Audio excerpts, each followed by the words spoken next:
Electric train भितर बसिथिबा यात्री मानकु current लागि नथाए एहा पछरे एक वैज्ञानिक कारण रहिछि। आसंतु सहज भाषा रे एहार मुख्य कारण गुड़िक बुझिबा।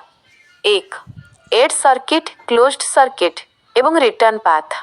प्रवाहित हेबा पई एक संपूर्ण चक्र बा सर्किट आवश्यक।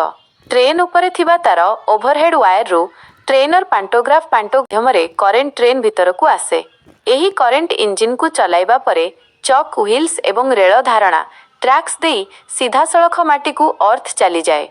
यात्री माने ट्रेन भितरे थांती तेणु सेमानंक शरीर देई कौनसी करेंट पास करिवार सुजोग नथाए। 2. फाराडे केज प्रभाव, फाराडे केज इफेक्ट। ट्रेनर संपूर्ण बॉडी बा बाहर पाखटी धातु मेटाल रे तैयारी होई थाए।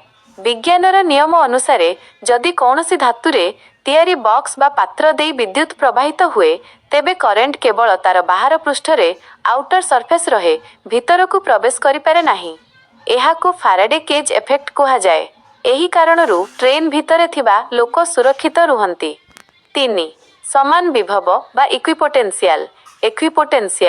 जे पर्यंत शरीरर दुईटी अंश अलगा अलगा वोल्टेज डिफरेंस संस्पर्शरे न आसीछि से पर्यंत करेंट लागे नाही।